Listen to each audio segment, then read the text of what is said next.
Have you ever trusted someone so completely that you didn't see the warning signs right in front of you? Imagine believing you're finally safe after a devastating loss, only to realize that safety was an illusion carefully crafted to keep you trapped. That's exactly what happened to me after I lost my parents in a tragic car accident. The person I thought would protect me turned out to be the person I needed protection from. It's hard to admit how long I was fooled, how I clung to his words like a lifeline. "You're safe with me," he'd say, and I believed every word because I had no one else left. In the beginning, my uncle seemed like the calm, caring figure I desperately needed. After the chaos and pain, he was the quiet voice promising to shield me from the harshness of the world. I wanted to trust him. I needed to trust him. But trust can be a dangerous thing when it blinds you to the truth. Slowly, piece by piece, that protective facade slipped away, revealing something far darker underneath. Months passed, and I found myself isolated, cut off from friends, from the outside world, and even from my own past. The house felt less like a home and more like a cage. Doors were always locked, windows barred. Every question I asked about my parents or my life before was met with anger and silence. I began to notice the little things that didn't add up, the subtle signs that something was terribly wrong. Yet, I was too scared, too confused, and too alone to confront what was really happening. If you've ever felt trapped by someone you once loved or trusted, you know how crushing that loneliness can be. I want you to stay with me through this story because what you're about to hear isn't just about loss or fear, it's about survival and the strength it takes to break free from the person who's supposed to keep you safe. What I uncovered in the darkest corners of that house changed everything. It wasn't just my safety at risk, it was the truth about my parents' death and the man who held all the answers.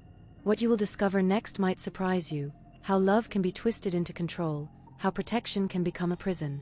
But more than that, it's a story of resilience, of finding a way to fight back when all hope seems lost. So, keep watching. Because the real story begins now, and it's one I never expected to live through. If this story resonates with you, if any part of it stirs something deep inside, I'd love to hear what touched you the most. Sharing your thoughts or experiences in the comments isn't just about me reading them. It's about building a space where we all can connect, understand, and find strength together. Your voice matters here, and it helps this story reach others who might be walking a similar path, feeling the same fears or hopes. And if you find yourself drawn into this journey, don't hesitate to hit that like button.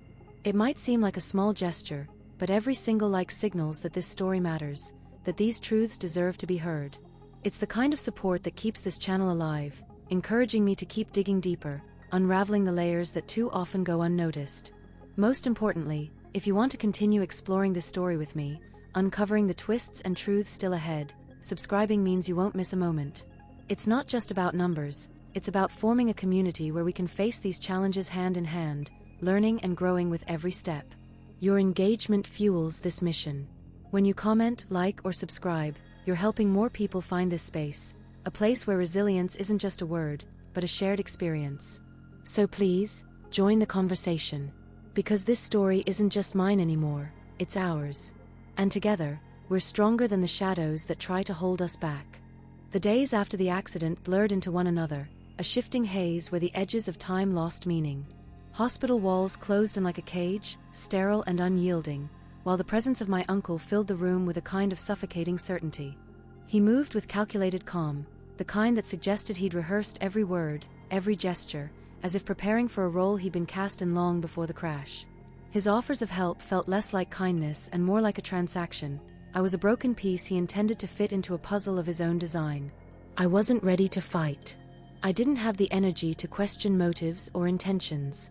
The void inside me was vast, a black hole swallowing any spark of resistance. The hospital became a liminal space, a threshold between what was and what might never be. I noticed small things, how the light shifted in the afternoon, the way the nurse's footsteps echoed down the corridor, the sharp odor of antiseptic mingled with the faintest trace of something metallic. These details anchored me to reality, though the reality itself felt tenuous, slipping through my fingers like smoke. When I finally left the hospital, it wasn't with a sense of relief but a dawning awareness that the world outside had changed irreversibly. The city I returned to was the same in name but alien in texture. Streets I once wandered freely now seemed labyrinthine, shadows clinging to corners with a silent patience. The noise of traffic and distant sirens, once background hum, became a constant reminder of fragility, each sound a thread in a tense, unraveling tapestry. My uncle's house was no sanctuary. It was a place where silence screamed, where every room held unspoken rules and the weight of expectation. He took charge as promised, controlling finances, decisions, even the small, mundane details of my daily routine. His presence was a study in restrained dominance, never overtly cruel but always insistent, like a shadow that never quite detached. The house itself felt like a stage set for a play I hadn't auditioned for, and I was trapped in a role written without my consent. Sleep offered no escape. Nightmares came in waves, fragments of the crash, distorted faces, and a sensation of falling that never ended. Sometimes I'd wake gasping, the room spinning as if gravity itself had shifted. The lines between waking and dreaming blurred, leaving me disoriented and vulnerable. I began to dread the darkness, though daylight brought little comfort. The city streets, once familiar, now held an undercurrent of menace. Faces passed by without recognition, and the occasional flash of a stranger's gaze felt loaded with unspoken suspicion or indifference. I found myself withdrawing further, retreating into a shell of silence. Conversations felt like distant echoes, and my own voice seemed foreign when I forced it out. The weight of grief pressed down relentlessly, but beneath it lurked something else, a creeping unease, like the subtle shift before a storm. There was a sense that I was being watched, or perhaps that the fractured pieces of my life were being pieced together without my knowledge.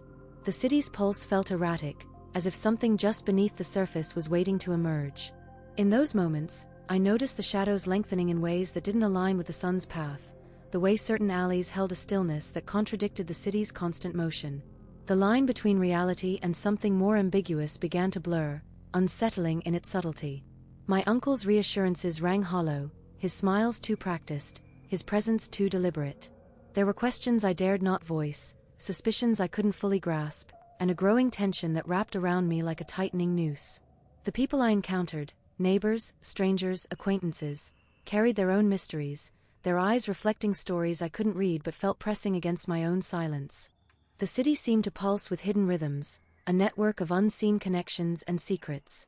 I started to notice patterns in the mundane, a flickering streetlight, a shadow that lingered too long, a whispered conversation abruptly ending when I approached. These details pulled me deeper into a web of uncertainty, blurring the line between coincidence and design. Each day became an exercise in navigating this fractured reality, where trust was scarce and every gesture held potential double meaning. The tension between my internal void and the external world's restless energy grew, feeding a silent war that played out beneath the surface. And amid this growing disquiet, one fact remained undeniable: the accident hadn't just ended my old life, it had set in motion a chain of events that I was only beginning to understand. The house itself was an old one, the kind with creaking floorboards and narrow hallways that seemed to swallow the light. When he drove me there, the streets outside were slick with rain, reflecting the flickering neon signs from the corner stores. Inside, the air smelled faintly of mothballs and something metallic I couldn't place. The windows were curtained tightly, shutting out the world just as effectively as the walls.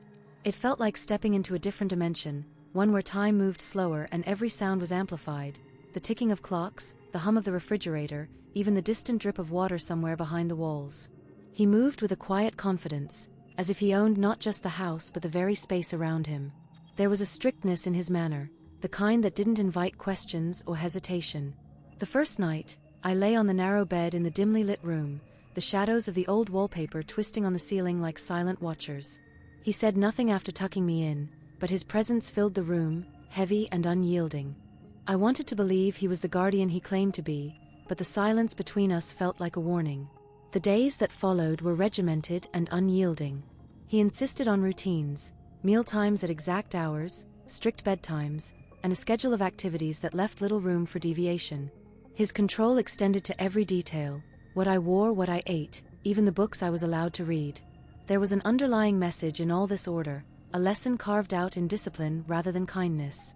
When I tried to ask questions about the world outside, or about the accident that had brought me here, his answers were clipped and distant, as though those topics were off-limits, like forbidden corridors in a maze I wasn't meant to explore. At times, I caught glimpses of a different side of him, a flicker of something almost human beneath the stern exterior. Once, when I was struggling to hold back tears, he didn't speak but sat beside me quietly, his hand resting on my shoulder with an unexpected gentleness. Yet even then, the tension never fully eased. It was as if he were always watching, calculating, weighing each of my moves, ensuring I stayed within the boundaries he had drawn. The neighborhood outside was a stark contrast to the silent, controlled world inside the house. From the second-floor window, I could see flickers of life, people moving in shadows, the occasional shout cutting through the night air, the distant wail of sirens weaving through the city's restless hum. It was a reminder that the world beyond was messy, unpredictable, and far from the rigid order imposed on me here. But no matter how loud the chaos outside, behind these curtains, the silence was an unspoken command. When visitors came, usually distant relatives or neighbors, their eyes flickered with a mix of curiosity and something harder to place, like suspicion or unease. They asked polite questions, but I noticed how quickly the conversation shifted away from me, as if my presence was a delicate subject best avoided. Their smiles never quite reached their eyes, and the way they glanced at my uncle suggested they recognized his authority, perhaps even feared it. The most unsettling moments happened in the small hours of the night. The house seemed to breathe differently then, each creak and rustle amplified in the darkness. Sometimes I would hear footsteps pacing the hall outside my room, slow and deliberate, as if he was keeping a vigil or maybe just making sure I wasn't plotting an escape. The uncertainty gnawed at me, the difference between protection and imprisonment blurred until I wasn't sure which side I was on. In this forced quiet, my thoughts became sharper, more insistent. The accident, the promises, the control, everything was tangled in a web I was only beginning to see. I started noticing details I might have missed before, the way he checked the locks multiple times at night, the way he kept his phone close but never let me see the screen, the way he sometimes muttered under his breath when he thought I wasn't listening. There was a pattern to his behavior, a rhythm that didn't match the calm he projected. One evening, after dinner, I found a small notebook tucked away on a shelf in the living room. It wasn't locked or hidden, but it was clearly not meant for my eyes. The pages were filled with lists, names, dates, some crossed out, others marked with symbols I didn't understand. There were notes about people I vaguely recognized from the neighborhood, alongside cryptic remarks that hinted at secrets lurking beneath the surface. I knew then that the house wasn't just a refuge, it was a fortress, and my uncle was its sentinel. The certainty in his voice, the promise to care for me, all of it was wrapped in something more complex than I had allowed myself to see. The protection he offered wasn't just about safety, it was about control, surveillance, and a quiet, pervasive tension that settled like dust in every corner of that old house. As days blurred into nights, and the rain continued to fall against the windows, the walls seemed to close in tighter. The quiet became a kind of pressure, a weight that pressed on my chest. I could feel a shifting undercurrent, subtle but persistent, a sense that beneath the surface of this imposed calm, something was unraveling. And I wasn't sure if it was me, or him, or the fragile balance we were both trapped within. The days settled into a rhythm that was as predictable as it was suffocating. Every movement, every decision, was filtered through his presence, his voice the constant directive that shaped my existence. Meals appeared without question, their contents carefully chosen, bland yet filling, as if nutrition alone could substitute for the absence of choice. The clothes he laid out each morning were muted shades, deliberately unremarkable, gray, beige, navy, colors that seemed to drain away any hint of individuality. I accepted them without protest, as though the act of wearing them was just another rule in the unseen contract I had unknowingly signed. His control extended beyond the physical. When I raised my eyes to the mirror, I barely recognized the person staring back. The reflection was pale, eyes hollowed by sleepless nights and a creeping unease that I could neither name nor escape. But when I tried to speak about it, his response was swift, almost rehearsed. "You need to rest your mind," he would say, voice low but firm, as if repetition could erase the questions that gnawed at me. The phrase became a mantra, a shield against the growing suspicion that something was wrong beneath the surface of this carefully curated routine. Conversations about my past were met with silence or redirection. Any mention of my parents was deflected with vague excuses, or worse, subtle insinuations that brought a shiver of doubt over what I thought I remembered. "They aren't part of your story anymore," he told me once, the words slipping out without emotion, but heavy with implication. The ambiguity of his statements tangled with my fragmented memories, creating a labyrinth of uncertainty where facts and fabrications intertwined. School was another forbidden territory. When I asked about returning, his eyes darkened briefly before he dismissed the idea. "You're not ready," he insisted, as if my readiness were a fragile object he alone could assess. The world beyond those walls became a distant concept, like a dream fading at dawn, visible but inaccessible. The isolation was complete, yet it wore the guise of protection, a fortress built to keep me safe from dangers only he seemed to understand. There were moments when the weight of silence pressed too hard, when the quiet became intrusive, filling the room with shadows that clung to the corners. In those moments, I noticed his glances, brief, calculating, as if measuring the limits of my compliance. His presence was a constant undercurrent, a force that shaped the air I breathed, the thoughts I allowed myself to entertain. The boundaries of my world shrank, not through overt violence or threats, but through a subtle, relentless erosion of autonomy. At night, the darkness was different. The house seemed to breathe with me, the creaks and sighs amplifying the tension that never fully dissipated. Sleep was broken by dreams that felt less like memories and more like warnings. Fragments of faces, voices muffled by distance, a door slightly ajar revealing something I was meant to forget. When I woke, the dim light filtering through the curtains felt like a thin veil between worlds, one where I was still myself, and another where I was trapped in his design. Despite the invisible chains, I clung to fragments of awareness, moments when a flicker of doubt pierced the fog. The way he answered questions too quickly, his insistence on controlling every detail, the odd stillness that settled whenever I tried to assert myself. These were threads, slender and fragile, but enough to suggest that the reality he constructed was not the only one. And yet, every time I reached for those threads, they slipped through my fingers, tangled in the maze of confusion and fear. The house, once a shelter, became a cage lined with uncertainty. The rain continued its relentless tapping against the windows, a steady rhythm that seemed to echo the pulse of the tension inside. The walls held their secrets close, and so did he. But beneath the surface, beneath the practiced calm, a silent struggle was unfolding, one that neither of us fully understood, but both were bound to endure. Days blurred into one another, the boundaries between morning and night dissolving under the weight of his constant surveillance. The house, once a refuge from the chaos of the outside world, now felt like a labyrinth designed to trap me. Every door locked, every curtain drawn tight, the air thick with an unspoken rule, I was not to venture beyond these walls. His presence was a shadow that followed me relentlessly, sometimes barely noticeable, other times suffocatingly close. When I moved from room to room, I could feel the invisible thread of his gaze pulling at me, as if he needed to know my exact location at every moment. The rhythm of the rain outside became a steady drumbeat that underscored the silence within. It was as if the weather conspired with the isolation, reinforcing the walls that kept me contained. There was no buzzing of phones, no faint hum of the internet, no voices carried through the walls from neighbors or friends. The absence of these sounds created a vacuum, a void where time seemed to stretch endlessly. I tried to remember the texture of the world beyond the glass, how it smelled after rain, how the light shifted as the day progressed, but those memories began to fade, replaced by the stale scent of closed rooms and the faint rustle of fabric as he moved about the house. He would appear without warning, sometimes standing silently behind me as I sat at the kitchen table or moved to the living room. His questions were always the same, delivered with a tone that veered between concern and command. "Where are you going?" Even when I was only crossing from one room to another, the question hung in the air like a challenge. I learned to answer quickly, to avoid the flicker of suspicion in his eyes. The house itself seemed to shrink around me, its hallways narrowing, its corners growing darker. The windows, once portals to the outside world, were now barriers, their glass panes thick and impenetrable. At times, I caught glimpses of his own tension beneath the surface. The way his hands trembled slightly when he checked the locks, the brief flicker of something unreadable in his eyes before he forced them back to calm. It was as if he was fighting his own invisible demons, using control as a weapon against whatever lurked inside him.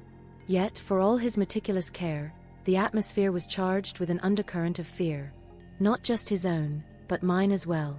The kind of fear that seeps into your bones, making you question every shadow, every silence, every breath. There were moments when I tried to push against the boundaries, standing by a window, staring out at the gray world beyond, willing myself to remember what it felt like to be free. But the weight of his words crushed those attempts quickly. The warnings about danger outside, the stories of cruelty and harm that awaited me beyond the front door, were repeated with relentless intensity. His voice would soften, almost pleading, as if he truly believed he was protecting me from an invisible menace. But the effect was the opposite. It only tightened the noose around my existence. In the quiet hours, when the rain finally slowed and the world outside seemed to hold its breath, I found myself listening closely to the house. Every creak of the floorboards, every whisper of wind against the eaves became amplified in the silence. It was as if the house itself was alive, a silent witness to the unraveling of my days. I began to notice details I had overlooked before, the way the wallpaper peeled at the corners, the faint stains on the carpet, the way the light shifted through the stained glass window in the hallway, casting fractured colors onto the floor. Sleep became a fragmented escape, punctuated by dreams that twisted reality and memory into something unrecognizable. Faces from the past appeared and disappeared, places I once knew morphed into strange, unfamiliar landscapes. I woke often, heart pounding, unsure if I had truly left the house or if I was still trapped in some restless limbo. The psychological weight of confinement was carving away at me, stripping away layers of certainty and replacing them with shadows. The isolation also brought with it a strange sense of hyper-awareness. Every sound, every movement, became magnified. I could hear the faint hum of the refrigerator in the kitchen, the distant drip of water somewhere in the plumbing, the soft rustle of fabric as he moved through the rooms late at night. The house, once a place of comfort, had become a stage for a tense, unspoken drama. The roles we played, caretaker and captive, grew more complicated with each passing day, the lines between protection and control blurring into an indistinguishable gray. As the days stretched on, the boundaries of my universe contracted until all that remained was this small, enclosed space. The city outside, with its noise and chaos, seemed like a distant myth, a story told by someone else. I began to lose track of time, of the days and nights, of the seasons shifting beyond the walls. The only certainty was the sound of the rain, the lock clicking shut, the soft thud of footsteps approaching. If someone had asked me then what I was waiting for, I wouldn't have had an answer. It was as if time itself had folded, trapping me in a moment from which escape seemed impossible. Yet, somewhere deep inside, beneath the layers of fear and confusion, a quiet pulse remained, a faint, persistent beat that hinted at the possibility of something beyond the walls. But for now, that beat was drowned out by the steady rhythm of isolation. If you've ever felt the weight of a place closing in, or the slow unraveling of what once felt familiar, share your thoughts below. It's in these shared whispers that we sometimes find the fragments of understanding we need. The air in the house grew heavier, thick with a kind of silence that wasn't peaceful but expectant, as if the walls themselves were holding their breath. I began to notice the subtle shifts in his behavior, the tiny fractures in the facade he maintained so carefully. It wasn't just the locked office anymore. There were whispers behind closed doors, footsteps echoing in hallways I wasn't supposed to roam. Sometimes, I caught fleeting glimpses of shadows moving just beyond the edge of sight, too purposeful to be coincidence but too elusive to confront. He kept insisting on control over my time, my thoughts, even the way I breathed. The days blurred together, each one marked by a growing tension that I couldn't name at first. He would stand too close, his voice low and measured, threading through my defenses. When I tried to push back, to ask questions, his calm would crack, revealing a volatile edge that sent chills down my spine. The house felt less like a refuge and more like a cage, every locked door a barrier not just to space, but to truth. There were nights when I lay awake, listening to the faint hum of the city beyond the windows, the distant sirens wailing like cries from another world. I wondered if anyone else sensed the darkness that had settled here, or if it was just me, trapped in this shrinking bubble of unease. The patterns began to emerge in small, unsettling ways. He knew when I was about to speak before words even formed. He appeared in places I hadn't told him I'd been, as if the very walls betrayed my movements. It was the kind of surveillance that bred paranoia, turning every glance into a potential threat. One afternoon, I found a note tucked beneath the cracked window pane. The handwriting was unfamiliar, jagged and hurried, its message cryptic but urgent. They watched through the glass. I didn't know who they were, or if the warning was meant for me or someone else entirely. The phrase stuck with me, like a riddle I couldn't solve, a code embedded in the very atmosphere of the house. Was it a threat, a promise, or a plea? The ambiguity gnawed at me, sharpening the edges of my fear. The locked office became an obsession. I imagined what secrets it might hold, files, photographs, perhaps evidence of something sinister. My mind spun stories, each more plausible than the last, fueled by the growing distrust I could no longer suppress. One evening, when he was distracted, I tried the handle, half expecting it to give way. It didn't. The cold metal was impenetrable, a barrier not just physical but symbolic. Behind that door lay answers I wasn't sure I wanted to find. His reactions grew more erratic. Sometimes he was distant, lost in thought, staring blankly at nothing. Other times, His gaze would fixate on me with an intensity that felt invasive, stripping away any pretense of normalcy. The house seemed alive with tension, each creak and whisper a reminder that I was never alone, even when I was by myself. The city outside moved on, indifferent to the storm brewing within these four walls. In the rare moments when he let his guard down, I glimpsed a flicker of something human, regret, maybe, or fear. But it was quickly swallowed by the shadow that dominated his presence. I learned to tread carefully, measuring my words, my actions, as if navigating a minefield. The weight of unspoken threats hung in the air, pressing down on every breath. I could no longer tell if my paranoia was justified or a symptom of the isolation that had become my world. One night, as the rain tapped rhythmically against the window, I caught a glimpse of a figure outside, watching from the darkness. The streetlight flickered, casting long, distorted shadows that seemed to reach inside. My heart hammered, not from surprise but from a deep, sinking certainty. The house was no longer a sanctuary. It was a stage for something I didn't understand, a puzzle with pieces that didn't quite fit. The locked office, the unexplained notes, the constant surveillance, they were all threads in a web tightening around me. I realized that fear wasn't the only thing keeping me silent. There was confusion too, a fog of uncertainty that made it impossible to distinguish reality from the creeping distortions of my mind. Was I losing grip, or was this the truth of the world I was trapped in? The lines blurred, and every unanswered question felt like a crack in the foundation of my sanity. As the night deepened, so did the silence, broken only by the faint hum of a city oblivious to the secrets nested in this unassuming house. The sense of being watched, of being hunted, lingered like a shadow that refused to fade. I knew that understanding, if it ever came, would demand more than courage. It would require unraveling the tangled threads of control, secrecy, and fear that bound me here. If any of this resonates with you, or if you've encountered moments where the familiar turned into something unrecognizable, feel free to share your experience below. Sometimes, the smallest details become the key to unlocking the most complex mysteries. The dim light from the bare bulb above flickered as I stood frozen, the weight of the box pressing down on me more than its physical heft ever could. The papers inside seemed like fragments of a puzzle I wasn't sure I wanted to solve, yet there was no turning back now. The accident, once a distant, tragic memory, suddenly felt jagged and sharp, like shards of glass hidden beneath layers of dust and deception. Each piece I unfolded revealed a story my uncle had been meticulously piecing together, or perhaps hiding from. The newspaper clippings were yellowed and brittle, dates and headlines screaming about a fatal crash on a rain-slick road, the kind of night where visibility was nearly zero, and every driver's instinct was tested. But the annotations alongside the articles caught my eye, notes in a hurried scrawl, questions about mechanical failure crossed out and replaced with possible sabotage, circled twice with a shaky underline. The words seemed to throb with urgency, as if whoever wrote them had been chasing a ghost no one else could see. The photographs were worse. There was the mangled wreckage, twisted metal reflecting the cold blue of the emergency lights, but also close-ups of parts that didn't belong, wires cut and frayed in a way that no accident would naturally cause. That detail alone contradicted everything I'd been told since childhood, the official narrative that my parents died because of a tragic but simple mistake. My uncle's maps, scrawled with routes and times, suggested he had been tracking something, or someone, who might have been involved.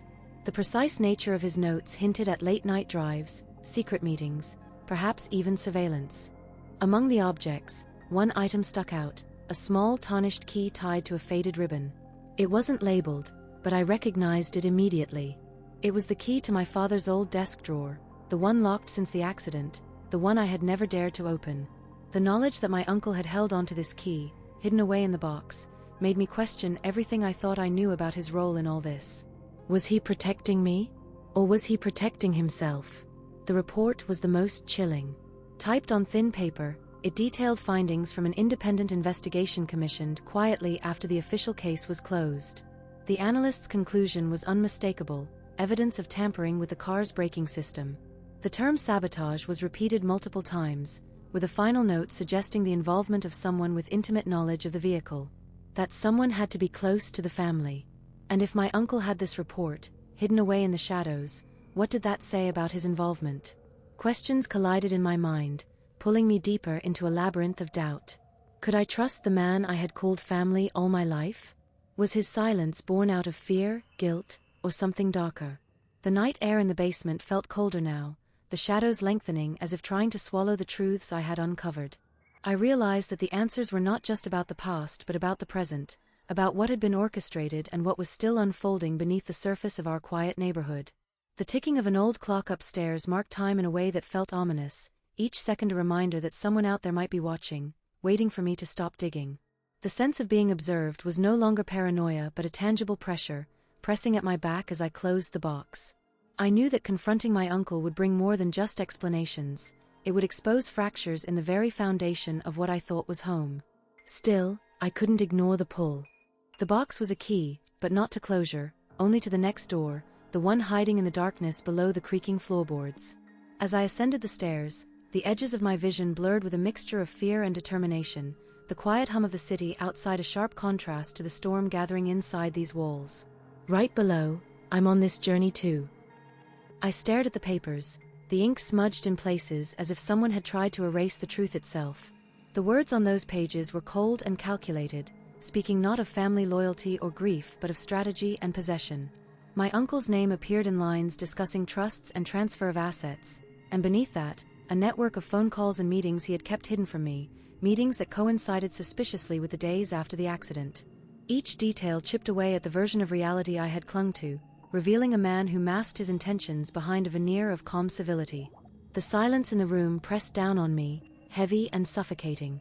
Outside, the city's distant sirens and murmurs felt like echoes from another world, one I had no longer belonged to. My mind raced through memories I had pushed aside, moments that now took on sinister hues. The way he watched me, always just a little too closely, the tight grip on every decision regarding my life after the accident. It wasn't protection. It was containment. A faint creak from the hallway jolted me back, and I quickly stuffed the papers into the box, heart pounding with the urgency of someone who just uncovered a hidden blade. The house felt different now, less like a home and more like a cage. I could almost hear the walls whispering secrets, the shadows in the corners shifting with intent. I realized then that every step I had taken since the accident had been tracked, every attempt at independence quietly suffocated before it could even begin. The complexity of his plan was staggering. He had manipulated not only legal systems but also the very fabric of our family's history. Conversations with my father, once thought to be private and sacred, were now revealed as transactions in a twisted game of power. The accident, which I had feared was a cruel twist of fate, might have been the pivot he needed to seize control. The more I understood, the clearer it became that I was not just a ward under his care, I was a piece to be moved, a resource to be exploited. I leaned against the wall, the cold plaster grounding me as a wave of nausea threatened to undo my resolve. It was a physical reaction to betrayal, the visceral recognition that the man who had smiled at me in family photos was capable of something far darker. The idea that he could destroy the very people I loved to maintain his grip was almost too much to bear. But beneath that shock was something else, an unsettling realization about the nature of control itself. It wasn't always loud or violent. Sometimes it was quiet, insidious, like a shadow stretching across a room, unnoticed until it's too late. My uncle had perfected that shadow, using silence and omission as weapons sharper than any blade. The truth had been hidden in plain sight, concealed by layers of polite conversation and forced smiles. As I sat there, the box clutched to my chest, the weight of the city outside seeped through the windows. Somewhere beyond these walls, life continued, people moving through streets unaware of the quiet war unfolding in this house. The tension inside me mirrored the fracturing of the streets in the rain, the slick pavement reflecting fractured neon lights, a reminder that beneath the surface, everything was broken. I knew I couldn't trust my surroundings anymore, not the house, not the papers, not even my own memories. The investigation I had begun was no longer just about uncovering facts, it was about navigating a labyrinth of deceit where every step could lead to another dead end, or worse, another trap. The calm demeanor my uncle displayed was a mask, and behind it lurked something far more dangerous than I had imagined. The room felt colder now, the shadows longer. I let out a breath I hadn't realized I was holding and looked toward the door, the threshold between what I knew and the unknown. The next move would have to be careful, deliberate, but there was no turning back. The city's hum outside was a reminder that time was moving forward, indifferent to the chaos within these walls. If the truth was a maze, I was already lost in the corridors. But something told me the answers were just ahead, waiting behind the next door, hidden in the silence between the lies. I closed my eyes for a moment, feeling the weight of the night pressing in, and then opened them again, ready to step further into the darkness. I'd taken the first step into a deeper mystery, one that promised to unravel more than just family secrets. The line between hunter and hunted was blurring, and I was beginning to see that in this game, the stakes were far higher than I had ever anticipated. If you have thoughts on what might be lurking behind these carefully constructed facades, share them below. Every day, the act of pretending grew heavier, like a mask glued to my skin that I couldn't peel off.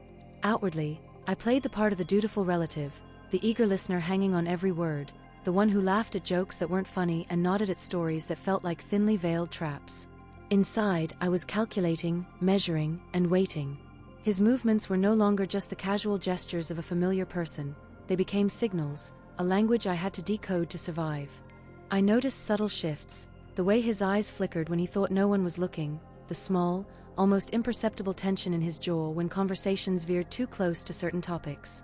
His routines, once comforting in their predictability, now felt like the ticking of a clock counting down to something inevitable. There was a pattern to his behavior, a rhythm to his vigilance, and I had to learn it if I wanted to stay one step ahead. At night, the house transformed into a labyrinth of shadows and sounds. The creak of floorboards, the distant hum of the city beyond the windows, even the faintest breath of wind against the curtains became clues to his presence.